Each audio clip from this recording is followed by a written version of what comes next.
Salut les inconditionnels abonnés de Africa TV, c'est reparti pour une nouvelle randonnée au cœur de l'actualité africaine. Le potentiel donne le ton de cette revue de presse avec la libération d'Azari Dokubo, l'un des activistes du mouvement séparatiste du delta du Niger. Arrêté mardi dernier par la police béninoise, le terroriste nigérien a été libéré après intervention personnelle du président Goodluck Jonathan. Qu'est-ce qui se cache derrière cette intervention? Gros point d'interrogation. Jolom.com nous en dit plus sur cette arrestation. Alhaji Azari Dokubo est actuellement en route en direction du Nigeria. Difficile de donner avec exactitude les raisons de cette interpellation.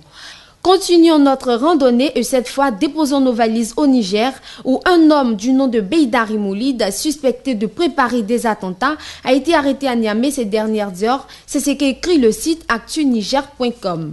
Le suspect serait en relation avec Sheiban Ould Ama, un évadé malien à en croire le ministre nigérien de la Justice. Au site africtime.com de poursuivre pour dire que les services nigériens ont arrêté l'homme à Niamey alors qu'il venait d'achever son travail de repérage pour les futurs attentats.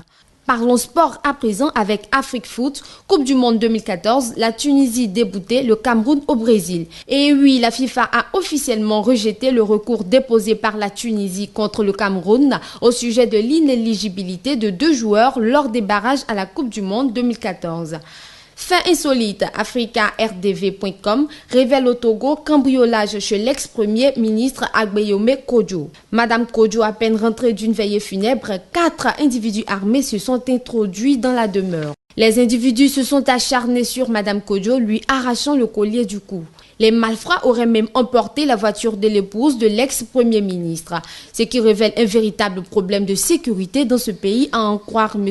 Agbeyome. Voilà, c'est ici que s'arrête notre randonnée au cœur de l'Afrique, mais avant, une expression française, avoir une araignée au plafond. Pour tout simplement dire, être un peu fou, avoir des lubies, mais sans que ce comportement soit gênant ou dangereux pour les autres. Alors un conseil pour cette journée, ayez une araignée au plafond, mais seulement quand il le faut. Bye bye, l'actualité bouge et c'est sur Africa TV.